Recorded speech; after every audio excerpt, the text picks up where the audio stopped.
Le président du Cameroun sera lundi à Paris pour une visite officielle de quelques jours. Les relations franco-camerounaises seront bien sûr à l'ordre du jour. On parlera échanges économiques et on parlera aussi des grands problèmes actuels de l'Afrique. Dans ce complexe africain, le Cameroun joue un rôle important et Michel Texier nous invite ce soir à mieux connaître ce pays. Avec une équipe de TF1, il s'est rendu sur place et à travers l'histoire d'un arbre, Michel Texier évoque l'histoire économique de ce pays.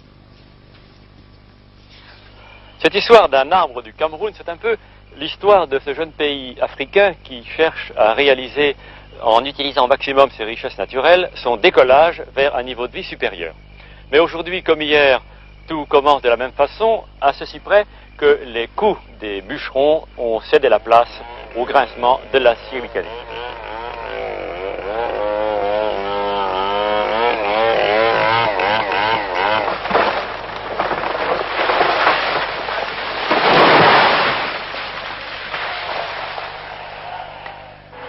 Rien de modifié non plus dans les premiers tronçonnages et le départ du géant abattu. C'est maintenant que va changer le cours de l'histoire de l'arbre et de l'économie du Cameroun. Hier, c'était l'expédition des troncs vers Bordeaux, Nantes ou Amsterdam. Aujourd'hui, 4 arbres sur 10 sont encore exportés, mais 6 sont transformés au Cameroun, qui exportera encore les 3/4 des produits travaillés, lattés, contreplaqués et portes. Résultat, en 10 ans, 20 000 arbres traités ont assuré 17 millions de francs de salaire à 500 familles camerounaises. Et en 5 ans, l'exportation du bois travaillé a doublé en valeur absolue. C'est toute l'histoire de l'économie camerounaise que le président Ahidjo appelle la révolution verte ou la culture industrielle, le coton traité dans les grandes filatures du nord du pays, le cacao que l'on transforme sur place en chocolat. Le sucre de canne, 15 000 tonnes produites en 72, le double en 76, 50 000 tonnes en 80. Et 3 000 familles vivent de cette usine et déjà, parmi des océans de canne à sucre, les camionneurs voient monter au loin des usines nouvelles.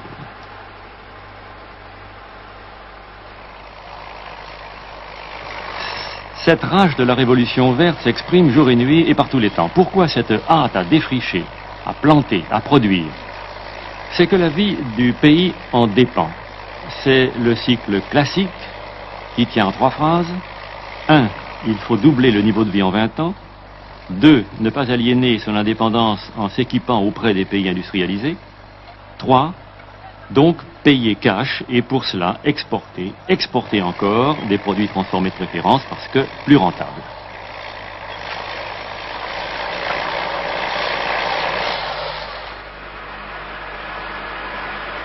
Exemple, le bois bien sûr, le cacao et aussi l'aluminium, transformé et travaillé par 1300 ouvriers des usines Ugine Péchinet, DDA, Douala. Près du quart de cet aluminium est vendu sous forme de produits finis alors que naguère on n'exportait que des lingots. L'équipement du Cameroun dépend donc pour beaucoup de sa balance commerciale, excédentaire de 5,5 milliards de francs français en 1974, déficitaire de 3,8 milliards en 1975 après la baisse des cours mondiaux du cacao et la hausse des produits importés suite au boom sur l'essence.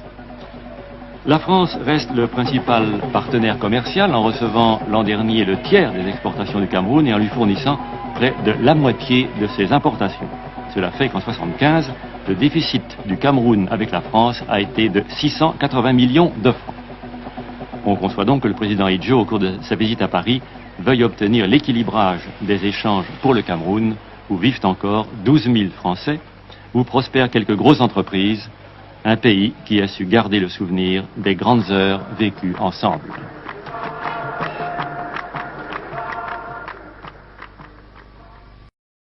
Amadou Ahidjo, président de la République du Cameroun, a été accueilli en fin de matinée à son arrivée à Orly par Valéry Giscard d'Estaing. Les 2 chefs d'État auront un premier entretien cet après-midi et ils se rencontreront à plusieurs reprises pendant le séjour officiel de 3 jours de M. Amadou Ahidjo. Michel Texier analyse pour nous l'économie du Cameroun.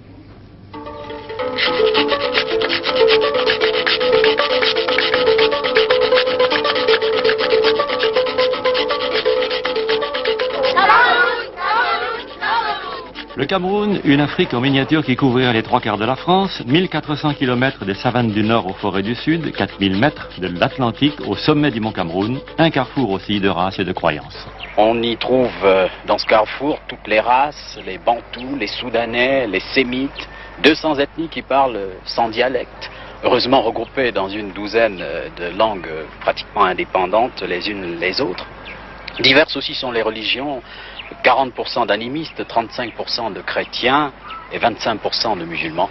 Et puis nous avons eu 3 colonisations, l'allemande jusqu'en 1916. Vous savez que l'Allemagne avait été battue et nous avons eu ensuite la colonisation française et anglaise parallèlement.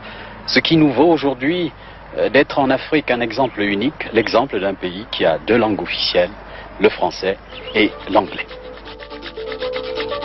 Le Nord, les grands espaces où le temps compte moins, agriculteurs à 80%, chasseurs, pêcheurs et cavaliers.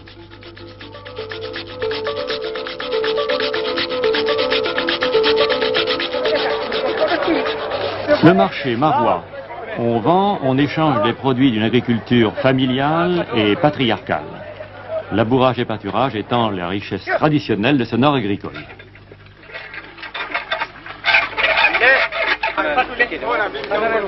Mais déjà se profile l'organisation industrielle, l'exportation de la viande par avion vers les pays voisins, et puis surtout l'exploitation du coton. La grande richesse du Nord, hier exportée par balle vers l'Europe, aujourd'hui filée, tissée sur place et non plus à Roubaix. Ici, 1000 métiers traitent 60 000 tonnes par an, dont les 2/3 sont exportés. Direction le Sud, hier et demain coexistent, mais paraissent s'ignorer pour l'instant. Le Sud, volubile, hableur, disent les gens du Nord. Ici, les artisans ne sont pas tous modestes, bantous, bamileke, catholiques ou protestants. Ils se disent les plus évolués, pas peu fiers en tout cas de leurs 2 métropoles, Yaoundé, 250 000 habitants, la capitale administrative, et Douala, 450 000, la capitale économique. Tout près de là, en pleine forêt, EDA, gloire et espoir du Cameroun, c'est à la fois un barrage hydroélectrique qui alimente en énergie les 2 grandes villes et une usine d'aluminium, la toute première de l'Afrique noire. Des industries, des forêts exploitées au 10e de leur potentiel, une agriculture multiforme, c'est tout cela le Cameroun, un résumé de l'Afrique et de ses faiblesses aussi, la principale étant la rivalité des groupes ethniques, un danger latent qu'Amadou Ahidjo a su conjurer depuis 16 ans qu'il préside aux destinées de son pays. Air France